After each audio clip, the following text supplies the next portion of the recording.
Vamos a leer desde el versículo 14. Dice: estaba Jesús echando fuera un demonio que era mudo. Y aconteció que, salido el demonio, el mudo habló y la gente se maravilló. Pero algunos de ellos decían: por Beelzebú, príncipe de los demonios, echa fuera los demonios. Otros, para tentarle, le pedían señal del cielo. Mas ellos, el Señor Jesús, conociendo los pensamientos, les dijo: todo reino dividido contra sí mismo es asolado, y una casa dividida contra sí misma cae. Y si incluso Satanás, esto es un principio universal, si incluso Satanás está dividido contra sí mismo, ¿cómo permanecerá su reino?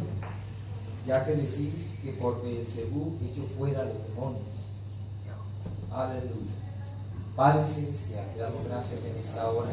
Es un gran honor poder estar aquí, Señor, para aportar al crecimiento, al avance de esta iglesia. Te rogamos que seas tú quien hable, que ponga la palabra correcta, la palabra adecuada. Tú conoces tu deseo, tu voluntad y también la necesidad de tu iglesia, de tu rebaño. Háblanos, manifiesta tu gloria mientras tu palabra es presentada, mientras el alimento es servido, en el nombre precioso de Jesús. Amén. Gloria a Dios. Puede ponerse cómodo. Aleluya. Gloria a Dios. Un ejército en orden. Un ejército en orden. En una vigilia empezamos a hablar de este tema y con la ayuda de Dios vamos a tocar uno de los puntos mencionados, y es un principio universal. Diga conmigo: principio universal. ¿Qué quiere decir? Que es casi imposible encontrarle excepciones. Yo diría imposible porque siempre hay gente que no le gusta la totalización, pero es un principio universal. ¿Cuál es el principio? Todo reino dividido por dentro, dividido contra sí mismo, no prevalece jamás. Y cuando el Señor habló de esta palabra, empezó hablando de algo macro y luego se fue a algo micro. Habló luego de una casa también. Es decir, que es un principio aplicado en lo grande y un principio aplicado en lo pequeño. Es un principio que se puede aplicar a una nación, a un imperio, pero también se puede aplicar a una casa o a un hogar, a un matrimonio, a una pareja, incluso un par de novios. Amén. Es un principio que se aplica en lo visible y es un principio que se aplica en lo invisible. Estoy tratando de citar las bases. Repito, es un principio universal. Número 2, es un principio que se aplica en lo grande, en reinos, y se aplica en lo pequeño, en las casas. Es un principio que se aplica en lo visible y es un principio que se aplica aún en el reino de Satanás, en lo invisible. ¿Está claro? Es un principio universal. Quédese con esas tres cosas. Es un principio que se aplica en lo grande y en lo pequeño. Número 2, es un principio que se aplica en lo visible y en lo invisible. Número 3. O sea que usted y yo no somos la excepción. Estamos sujetos a esta regla, a esta ley, a este principio. Al principio de que todo reino dividido contra sí mismo no puede permanecer, es asolado. Toda casa dividida contra sí mismo cae. Y aun si Satanás no trabaja unido, también será vencido. Bendito el nombre de Jesús. Tomando entonces esto como base y el título de que, o el lema, un ejército en orden. Un ejército en orden. Esa frase, ¿dónde está? Esa frase la tomamos del libro de Cantares, Cantar de los Cantares. Lo estuvimos leyendo en el capítulo número 6. ¿Sí? Cantar de los Cantares, capítulo 6. Bendito el nombre del Señor Jesús. Estábamos leyendo algo bastante amoroso, pero al mismo tiempo allí en Cantares, capítulo 6, hay un texto que vamos a traer a colación en esta mañana, porque lo que dice este pasaje es una alabanza. Amén. Bendito el nombre de Jesús. Quiero resaltar esta alabanza en esta hora. Esa alabanza que hace el proverbista, el escritor. Esta alabanza dice que quien se muestra como esta que pasea en el desierto, aleluya, quien como ella, imponente como el sol, y luego dice como un ejército en orden. Diga conmigo, ejército en orden. Un ejército en orden. Quiero tomar esta frase. Quiero ir muy lento porque quiero que todos entendamos. El proverbista dice ejército en orden, y todas esas alabanzas las estaba dando a la iglesia del Señor, es decir, a usted y a mí. Y dice de que la iglesia debe ser vista como un ejército en orden, como un ejército en orden. Pero para entender un poquito más a qué tipo de ejército se estaba refiriendo, él está hablando en el contexto del ejército de Israel. Entonces vamos a irnos a hablar un poco o a conocer un poco el ejército de Israel. Amén. ¿Están o no están? Primer libro de Crónicas, capítulo 19, verso 9. Dice así, primer libro de Crónicas, capítulo 19. La hermana lo proyecte también. Primer libro de Crónicas, capítulo 19. Dice la palabra de Dios: y los hijos de Amón salieron y ordenaron la batalla a la entrada de la ciudad. Y los reyes que habían venido estaban aparte en el campamento. Bendito el nombre del Señor Jesús. Aleluya. Y viendo Joab que el ataque contra él había sido dispuesto por el frente y por la retaguardia. ¿Por dónde? Por el frente y por la retaguardia. Escogió de los más aventajados que habían en Israel, y con ellos ordenó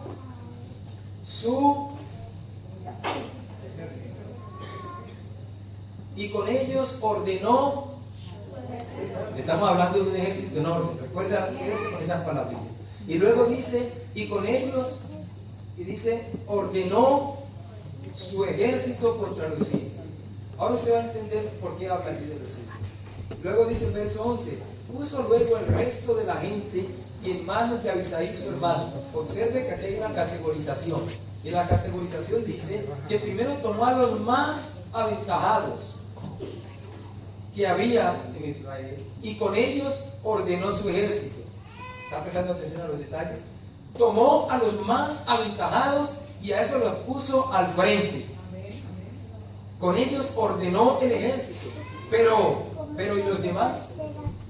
Dice allí, puso luego el resto de la gente en manos de Abisai su hermano, y los ordenó en batalla contra los amonitas. ¿Por qué? Resulta que el ejército sirio que estaba atacando al pueblo en ese momento estaba en el frente, y el ejército amonita estaba en la retaguardia. Entonces el ejército sirio, que era el más potente, necesitaba ser contenido o confrontado con los más valientes. Entonces Joab, el capitán, bajo el mandato de David, puso a los más aventajados contra el ejército más fuerte, y a los que estaban un poco más débiles no los dejó allí, los puso también en orden, pero ahora contra el ejército amonita, el pueblo Amón. ¿Hasta ahí estamos claros? Tengo que sentarlo, presidente, para que entendamos de lo que vamos a hablar. Entonces dice el verso 11, puso luego el resto de la gente en manos de Abisai su hermano, y los ordenó en batalla contra los amonitas. Es decir, no había ni un solo desocupado. Todos estaban listos para pelear. Valientes y no tan valientes. No los quiero llamar cuáles. Valientes y un poco menos valientes. Amén. Él los llamó los aventajados y los demás. No hay aquí términos despectivos. Dice el verso 12, y digo, si los sirios fueren más fuertes que tú, si los sirios fueren más fuertes que tú, hablando a Abisai, o a Abisai, tú me ayudarás. Aleluya. Y si los amonitas fueren más fuertes que tú, yo te ayudaré. Si los sirios fueren más fuertes que tú, tú me ayudarás. Hablando así. Y dice, y si los amonitas fueren más fuertes que tú, Abisai, yo te ayudaré. Verso 13, esfuérzate y esforcémonos. Diga conmigo, y esforcémonos. Y esforcémonos por nuestro pueblo. Por nuestro. Se incluyó, ¿no? Qué bonito. Esfuérzate y esforcémonos por nuestro pueblo y por las ciudades de nuestro Dios. Clave. Y haga Jehová lo que bien le parezca. Aleluya. Gloria al nombre de Jesús. Aquí empezamos a atar cabos. Y haga Jehová luego lo que a él le parezca. Bendito el nombre de Jesús. Bueno, hermanos, voy a contar un poquito de qué se trata esto. Resulta que el pueblo de Israel había hecho alianza durante el tiempo de David, había hecho alianza con los pueblos de alrededor y había llegado a tal nivel de conquista que había paz. Sin embargo, uno de los reyes, en este caso, la Biblia dice, murió y se levantó su hijo y no respetó los pactos. Y al no respetar los pactos, cometió una vileza. ¿Qué sucedió?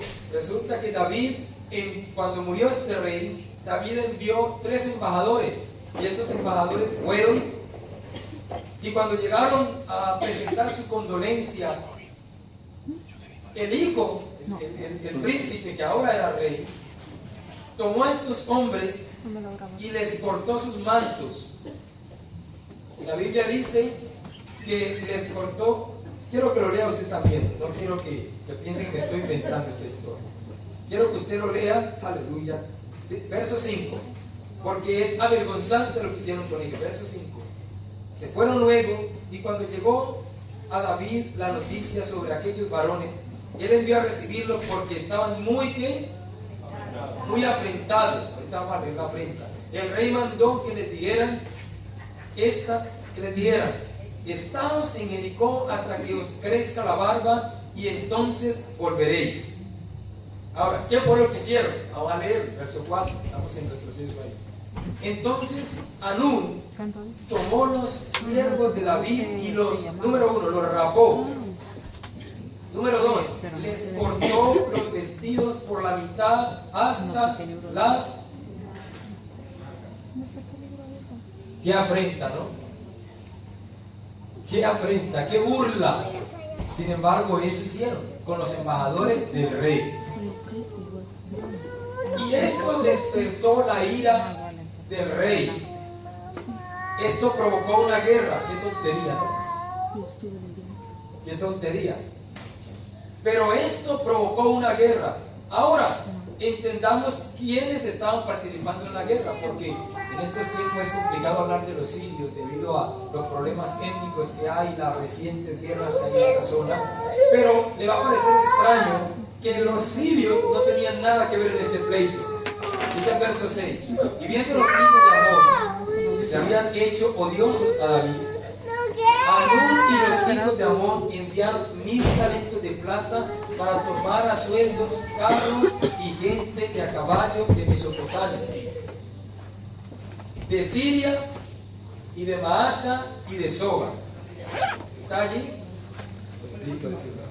Gente que no tenía que ver con el pleito, ahora estaba contratada para pelear en contra de Israel. O sea, los sirios, si hay aquí algún sirio, los sirios no tenían nada que ver en ese pleito, pero los habían contratado y se habían metido en el pleito, en el problema. ¿Aló? Quiero que vaya a empezar a acercar eso a nuestra cotidianidad, porque muchas veces pasa eso también. Eso me hace recordar a lo que nos estaba hablando el pastor Oriol Cosas, que vino de Valencia, cuando él mencionaba que cuántas veces nosotros nos metemos en problemas que ni son nuestros, son problemas comprados, ¿no? Aleluya. ¿Seré yo maestro? Algunos a veces nos pasa esto. Bueno, el hecho es que los sirios se metieron en ese problema. Un problema que había empezado por una tontería, por un malentendido. Porque si vamos más arriba, leímos el 4, ahora vamos a leer el 3. Dice: y los príncipes de los hijos de Amón dijeron a Anún: a tu parecer honra David a tu padre. Escucha las palabras de intriga. Escucha las palabras. A tu parecer honra David a tu padre, o sea, al difunto, que ha enviado consoladores. Mire, no eran afirmaciones, eran preguntas. ¿No vienen más bien sus siervos a ti para espiar e inquirir y reconocer la tierra? En otras palabras, para chismear. Aleluya. ¿Qué palabra, no? De mucha intriga. A tu parecer, mira lo que le dicen los príncipes: a tu parecer, honra David a tu padre, que te ha enviado consoladores. Son palabras tóxicas, son palabras envenenadas. ¿Seré el único que lo puede leer? Vamos a leer el 2 para que lo entiendan. El 1 dice: después de estas cosas aconteció que murió Nahas, rey de los hijos de Amón, y reinó en su lugar su hijo. Verso 2. Y dijo David: manifestaré misericordia a Anún, hijo de Nahas, porque también su padre me mostró su misericordia. Así David envió embajadores que lo consolasen de la muerte de su padre. Pero cuando llegaron los siervos de David a la tierra de los hijos de Amón, a Anún, para consolarle, ¿para qué los envió? Embajadores para consolarle en medio de su problema. Sin embargo, no fue esa la interpretación de los príncipes, de los líderes de Amón, de su pueblo, sino que las palabras de intriga cambiaron totalmente el sentido verdadero y correcto por el cual estaba actuando David. Y dice la Biblia que ellos le dijeron: ¿tú crees que de verdad lo que pretende hacer David? ¿No crees que más bien, en lugar de consolarte, en lugar de ayudarte, en lugar de estar compadeciéndose, realmente ha enviado a aquellos porque eran preguntas? Repito, eran palabras tóxicas, eran comentarios envenenados. ¿Y sabe qué sucedió? Cuando el rey escuchó sus príncipes hablar así, entonces tomó a los embajadores, les rapó, les quitó las barbas, que eso era una... Si usted entiende el concepto judío de la importancia de la barba, como lo menciona por ejemplo el salmista en el Salmo 133, verso 1 y 2. Si usted entiende el concepto y la importancia que es para un judío la barba, y que luego le rapen su historia, su honor, su posición, su estatus, eso es una afrenta ya muy grande. Ahora, número 2, estaban jugando con el honor, ¿me está escuchando? Jugando con la honra, con el buen nombre de estos embajadores. Pero luego hacen algo más grotesco. Algunos diríamos: Señor, ¿usted por qué dejó escrito eso en su palabra? No, es necesario eso. ¿Sabe qué hicieron? Le cortaron, ya lo leímos, por eso no lo quise narrar. Le cortaron sus vestidos. ¿Hasta dónde? Dígalo usted, que no lo quiero decir. Ahora imagínese el embajador de su país. El embajador de su país lo mandan rapado y con la mitad de la nave en el aire. Con razón no se presentaron en la embajada, sino que enviaron un email, un correo, llamaron. ¿Sabes qué nos hicieron? Y era tan alta la deshonra que David dijo: es cierto, Quédense hasta que les vuelva a crecer la barba, porque lo del vestido eso se arregla rápido. Pero quédense hasta que les vuelva a salir la honra. Hermano, qué tan peligroso, qué tan delicado es jugar con la honra de alguien. Porque es muy fácil en media hora, en un segundo, en una imagen, en un jajaja, en un WhatsApp, en un texto, dañarle la honra a alguien. Eso es muy rápido. Pero recuperarla es como volver a pegar el cabello en la barba. Bendito el nombre del Señor Jesús. Aleluya, aleluya. Estamos en una enseñanza. Estamos hablando de la unidad. Y estamos hablando de las tonterías que pueden llegar a afectar la unidad. Un malentendido como este. Cosas tan pequeñas como ¿será que lo hizo por esto? Porque no le pregunta. No son pues reyes, porque no hablan. Hermano, ¿usted me está torciendo el ojo o lo hace así porque tiene sudor en la cara? ¿Cuántas veces, hermanos, hermanas, tenemos este mismo tipo de situación que tonterías terminan volviéndose en una batalla campal de dichos? Tú me dices, yo te digo, tú me mandas, yo te hago, te escribo, hasta en el Facebook. Familias divididas y enfrentadas, y hasta en el Facebook quedan los rastros de los balazos. Bueno, en palabras, pues.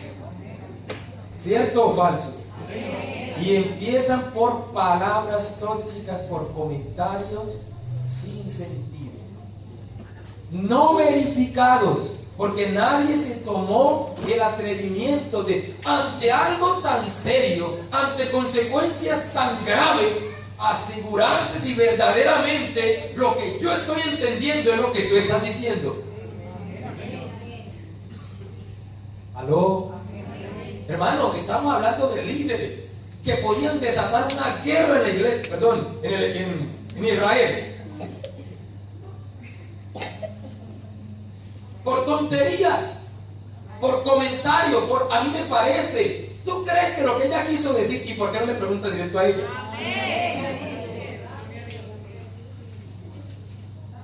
Porque, hermano, yo no sé si es el único que lo puede ver, pero eran palabras demasiado envenenadas. Escuche, ¿a ti te parece que, voy a decirlo así como a lo criollo, porque es lo que dice el verso 3, pónganlo en 3, hermano, va a ser 2 en 3. Los príncipes, los líderes, le dijeron a Amón, de los hijos de Amón, le dijeron a Amnón, perdón, a tu parecer, honra la vida de tu padre, que te ha enviado consoladores. Ahora tradúzcalo en las palabras que usted ha escuchado. Tradúzcalo en las intrigas que a su oído han llegado. ¿Cuántas veces una familia completa, ahora ya no hablemos de la iglesia, ahora hablemos de la casa, en la misma casa, a veces entre los hijos y los padres, a veces cuando la esposa o el esposo está medio molesto con la esposa, se apoya en un hijo más que en otro, y aquí tú crees que tu papá, bueno, no, solamente pasa en otra parte. No, hermano, eso pasa aquí entre nosotros también, en nuestras propias casas. A veces, hermano, tonterías dividen la casa. Perdonen, pero son tonterías, porque alguien dijo una palabra y ya otro le quiere buscar 4 o 5 sentidos. Mira, yo creo que lo que te quería decir, ¿a ti te parece que? Oh, hermano, yo no sé si me estoy haciendo entender, pero estoy tratando de decirle toda una guerra que involucró luego a sirios, a los de Mesopotamia, involucró a todos los de Maaca, en el verso 6, e involucró a todos los de Sodom. Imagínense, gente que no tenía nada que ver con este asunto, ahora estaban hasta contratados. Y tú vas a decir que tú escuchaste eso. Contratados porque no eran testigos de nada. Bueno, yo creo que el pastor está curado en esa cantidad de asuntos. ¿Cuántas veces, hermano? Mire, y le voy a hacer una recomendación. Cuando usted tenga que resolver algo que usted no entienda, no use el WhatsApp. ¿Sabe por qué? Porque en el WhatsApp las palabras no son neutrales. Una cosa es que yo diga, ay, qué tonta. ¿Sabes? Te dijo tonta, ¿viste? Lo escribió. No. Otra cosa es que yo le diga a usted de cariño. ¿Cuántas veces entre dos hermanas muy cercanas se dicen algo que... Pero que usted en el WhatsApp, usted no tiene tonalidad. Y entonces usted va a interpretar lo que a usted más emocionalmente en el momento le convenga.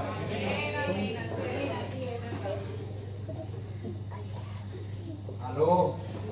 Vale, estoy hablando de algo sencillo. Este mensaje es sencillo, no se preocupe. No vamos a ir a hablar de angenología, de demonología. No. Vamos a hablar de cosas sencillas.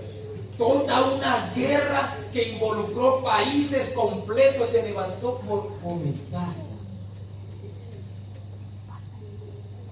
Unos comentarios que hirieron a los embajadores, es decir, líderes rapados.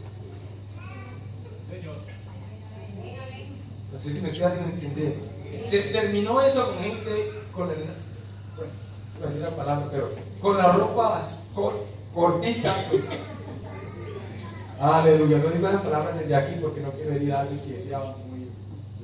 Pero me estoy haciendo entender las dimensiones que cobró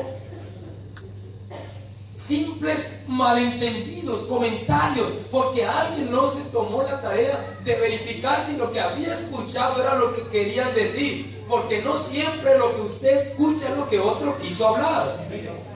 Asegúrese. Así como usa el Facebook, el WhatsApp, el teléfono para propagar después, ¿por qué no lo asegura? No lo usa para asegurarse si eso es. A mí me ha tocado hasta preguntarle a mi esposa si lo que me quiso decir. Ahora cuánto más cuando son personas que se tratan menos o que no se conocen. Bueno, ¿y usted por qué me mira así? Y hay gente que así es su mirada, así son sus cegas. No es que esté enojado, así es. No me dice, y así es. Y ya usted anda diciendo que la mitad de la iglesia no lo saluda. Me mira mal. Ayer me dio un gusto porque ayer se solucionó algo aquí. No está la hermana Fabiola, ¿no? Aquí está la hermana Fabiola, Dios la bendiga. Que ella dio un testimonio ayer y decía que una hermana, que ella iba por tal lugar y una hermana no la saludó. Y entonces ella dijo, no, en su momento, porque no estaba como hoy en su momento, pensó que esa hermana tenía algo contra ella. Y resulta que lo mismo le pasó a ella, que aquí otra hermana la vio y que ella no la saludó, pero concluyó otra cosa, porque sabía que ella estaba pasando por un momento duro. Digo, no, debe ser que está tan en su problema, está tan metida en su asunto que ni me vio. Gloria a Dios. Mi hermano, yo me he caracterizado por siempre dar el beneficio de la vida. Y gran parte de eso lo ha pedido el pastor. Yo creo que es más saludable pensarlo mejor. Usted vive más en paz y se genera menos problemas. Hermano, ¿qué tan sencillo es esto? Que Dios no dejó un evangelio complejo. Este evangelio no es para ángeles, es para humanos. Es para humanos. Para usted y para mí. Bendito el nombre de Jesús.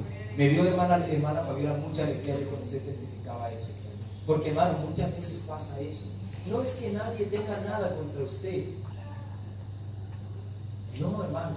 Yo llegué incluso una vez a pensar de que todo el mundo estaba en mi contra. No aquí, en otra parte. Y resulta, hermanos, que esa forma de pensar la cambié gracias a un libro que leí. Un libro que leí decía, cuando tú tienes 10 años, tú crees que todo el mundo gira alrededor de ti, pero los pañales, todo te lo dan, ¿no? Todo el mundo, la canción, no me van a cantar hoy, no me van a narrar una historia para que me duerma, ay, me duele un diente y todo el mundo corre a ver. Cuando tienes 15, 20 años, ya te das cuenta que no todo el mundo gira alrededor de ti. Ahora sabes y crees que gira alrededor de un grupo. Cuando tienes 35 años, ahora te das cuenta de que realmente ni un grupo está pensando en ti. que tal vez haya alguien que te quiera y está pensando en ti. Cuando llegan los 50 y te toman por viejo o por vieja y te olvidaron, te cambiaron por Dios de 20, te das cuenta que ni había una sola persona pensando en ti. Y cuando llegan los 60, los 70, usted llega y dice, realmente, yo que pensaba que todo el mundo estaba pensando en mí, ahora me doy cuenta que la gente tiene tantos problemas que está ocupada en ellos, nunca está pensando en mí. La mayoría de las personas creemos que todo el mundo está seguro que esta hora tiene que estar tabular hablando de mí, seguro me está picando la oreja. ¿A usted quién le dijo que te pica la oreja?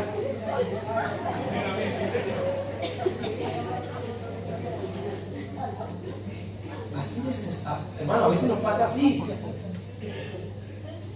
La mayor parte del tiempo la gente está tan ocupada en sus propios problemas que no tiene tiempo para convertirme a mí en el centro de su universo. No quiero bajarle los ánimos ni dañarle su autoestima, pero usted no es tan importante como para que todo el mundo estemos pensando en usted.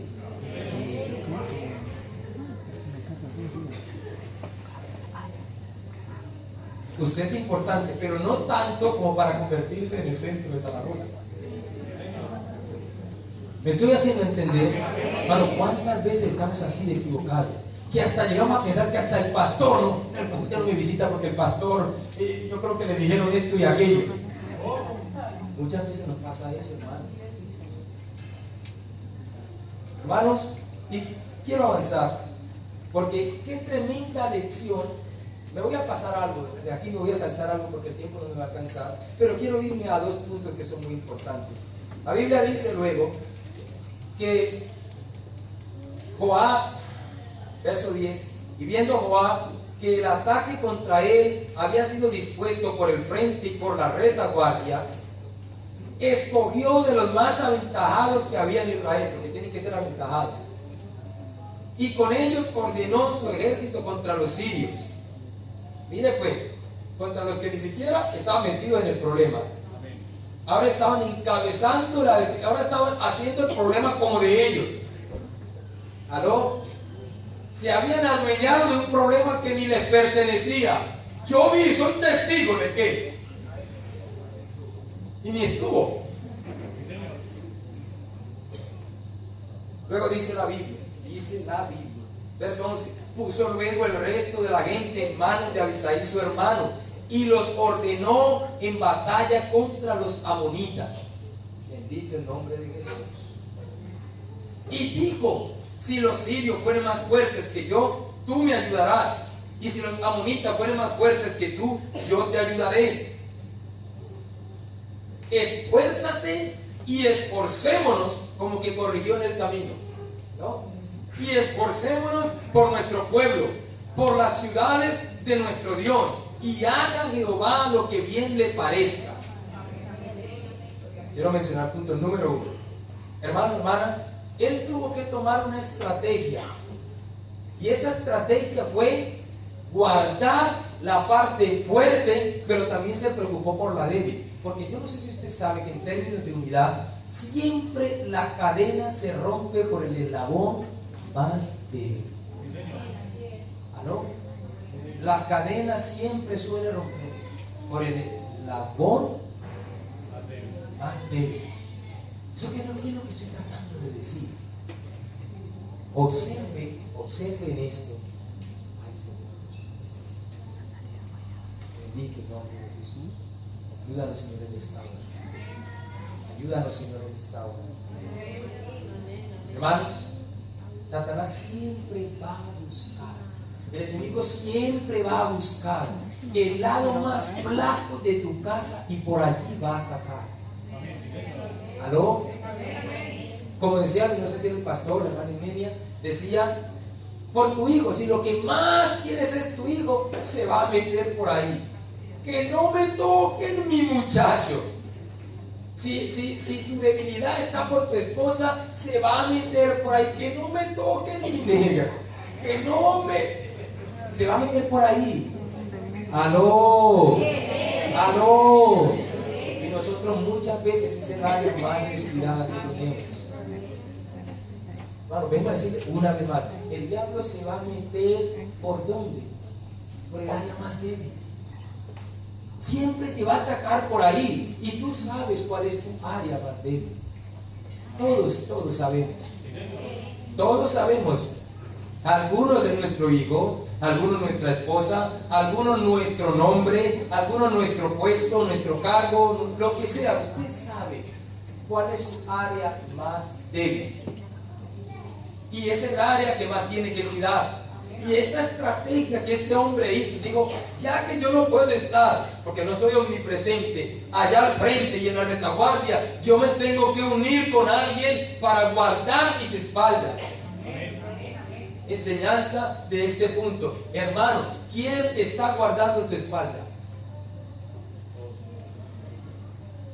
¿Quién está guardando tu espalda? Pero ahora quiero cambiar la pregunta, que es mejor. ¿A quién le estás guardando la espalda? ¿A quién le estás guardando la espalda? ¿Sabes por qué? Porque es por ahí por donde vienen las peores puñaladas. Yo me puedo cuidar de lo que veo venir, pero no de lo que sucede en el retaguardia. Y esa es la importancia por la cual en esta iglesia, una vez creo que lo predicamos en la calle Esclusura, necesitamos camaradas. Amén. Díganle eso, hermano, que se hace un favor. Necesitamos, póngase espalda. Necesitamos camaradas, que no importa por dónde yo ataque a este varón, por donde yo quiera atacarlo, él está protegido. ¿Aló? Amén. ¿Aló? Amén. Hermano, hermana, la vida cristiana necesita, estamos hablando de unidad, usted necesita camaradas, yo necesito camaradas. Dije, yo necesito personas que cuando están buscando enterrarme el puñal, alguien esté allí defendiéndome. Que cuando están diciendo, ese hermano Alex es muy creído, no es muy creído, es muy dedicado, que es otra cosa. Yo necesito personas que cuando están tratando de enterrarme el puñal, están ahí diciendo, padre, que ese es mi hermano, es mi camarada, hace parte de mi ejército. Te están metiendo con uno de los míos. ¿Aló? ¿A quién le está guardando usted la espalda? Todo Moab necesita una Abisaí. ¿Sabe que al pastor también? ¿Sabe que yo también? ¿Sabe que usted también? Porque usted no es omnipresente. A usted lo van a atacar por la espalda. Eso pasa entre esposos y esposas también. Hablaba con alguien, no voy a decir su nombre, pero ¿cuántas veces? Me van a perdonar las hermanas que tengan aquí su nuera o su yerno, pero ¿cuántas veces pasa eso también entre? ¿Cuántas veces pasa? Esa mujercita que te conseguiste ni para fritar un huevo, ¿no? Ni para fritar huevos. ¿Y qué hace usted? ¿Qué hace usted? Ahí es donde usted... Ay, Señor. No puedo decir. Aleluya. Quédese con que necesitamos camaradas. Con que necesitamos ser camaradas. Por eso le pedí perdón a las hermanas. Bueno, me voy a decir yo no. Gloria a Dios por eso. Gloria a Dios porque aquí la suegra que hay en esta iglesia. Uy, dije, gloria a Dios por las suegras que hay en esta iglesia. Son camaradas de sus nueras. Las Noemí y la Ruth que hay en este lugar.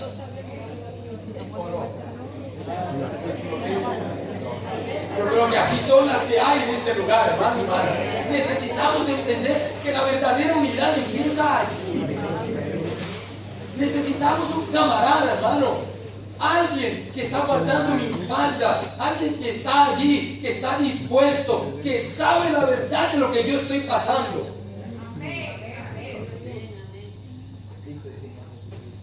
Quiero ir al punto número 2.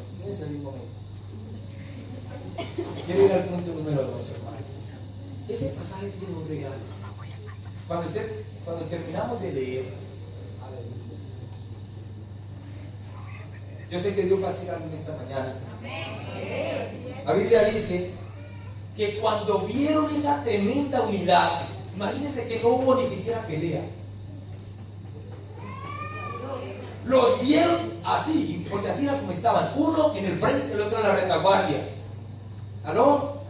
Y cuando vieron esa unidad, los enemigos tuvieron que huir, porque hasta el más débil de Israel tenía un camarada. Pero no sé si se está dando cuenta de cómo era un fuerte con un débil. Era un Joab contra un Abisaí. No eran los dos líderes de la iglesia, nosotros de los dos directivos. No. Era un directivo con un recién convertido. Era un fuerte. ¡Aló! Repito, ¿de quién eres tú, camarada? Hay gente aquí en la iglesia que, ¿qué hace usted con otro fuerte? Tiene que buscar a alguien que necesite su ayuda. ¡Aleluya!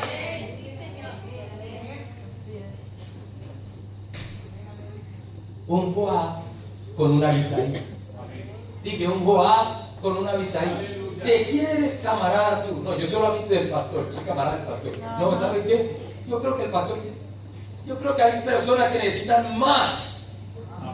¿Aló? Dije, yo creo que hay personas aquí en la iglesia que a veces nadie los saludamos. Creo que hay personas aquí en la iglesia que están pasando las crudas y las maduras. Y tú lo sabes. Y yo lo sé. ¿Aló? No sé si me estoy haciendo entender, hermano. Necesitamos entender que esa camaradería no solamente es entre nosotros tres, los líderes de esa camaradería. Estoy tratando de mover una estructura mental. Esa camaradería tiene que ser entre un Joab y un Abisaí. Cuando por la gracia de Dios entendí esto, empecé a fijar la mirada en aquel. He visitado a algunas personas estos días, personas que prácticamente nunca los tomamos en cuenta. Perdóname que hable así, pero tenemos que entender que es la verdad. A veces descuidamos lo que cuidó Joab. Está bien los aventajados, pero ni los no aventajados quieren. ¿Aló? Está bien, qué bueno tener solamente tener el grupo de los fuertes, pero y los débiles quieren.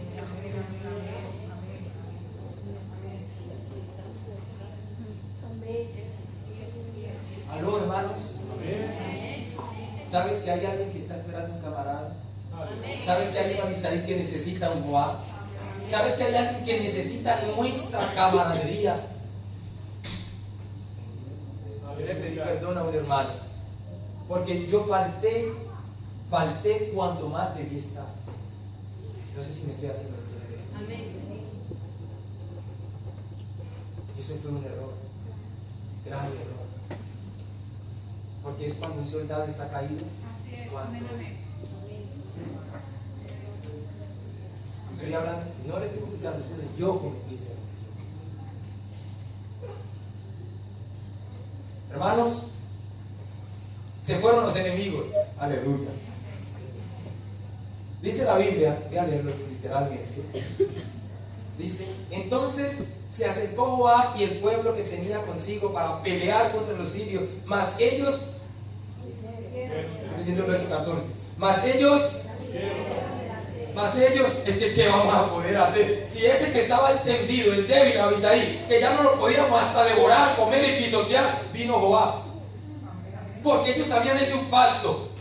Y el pacto es: si tú me ves a mí débil, si tú me ves a mí que ni quiero volver a la iglesia, tú vas a hacer algo por mí. No me estoy haciendo entender. Ellos hicieron un trato y dijeron: yo no sé, porque las cosas a veces cambian. Tú ahorita eres el predicador, pero mañana puedes ser el desertor. Tú hoy puedes ser el cantante, pero mañana. Y qué bueno es que cada uno de nosotros tuviéramos alguien así. Que el día, hermana Paola, que tú me veas que he bajado la guardia y que estoy prácticamente fuera de la iglesia, tú me digas: ¿qué pasó, Joab? No me estoy haciendo entender. Ellos hicieron un pacto y dijeron: mira, no sabemos la vida cómo cambia. Tal vez algún día tú vas a ser el fuerte y yo el débil. Y no es que esté profetizándole a alguien, no. Lo que estoy tratando de decir es que la vida da muchas vueltas.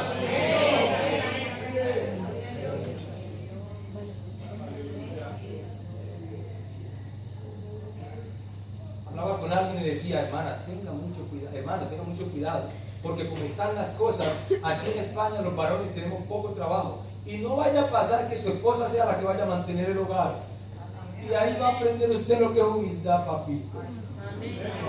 Ya lo veo lavando platos como un guapo. Ay, Señor, bendito. Aló, pero la vida da muchas vueltas. ¿Cuántos hombres se nos ha controlado un poco el ego cuando la que lleva el dinero a casa del mujer? Digo yo soy quien, yo. Nadie se sienta acusado, pero yo lo he aprendido así.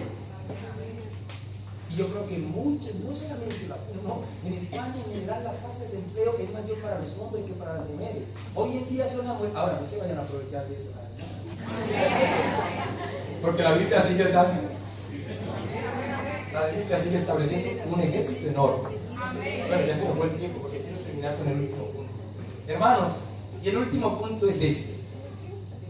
O sea, el enemigo no va a poder hacer nada si ve que Abisai, que el débil, está cubierto por su camarada Joab.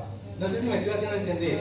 O sea, por eso es que el enemigo a veces baila sobre algunas personas, claro, porque es un soldado que ya le dio su primer y lo ve débil, y como nadie lo protege, el diablo dice, me voy con este, porque eso lo hacen hasta las fieras del campo. Una vez que tienen tontolonga, la cebra la tienen por allá sola, aislada, coronada, ¡ay, vamos por ella! Claro, mientras ella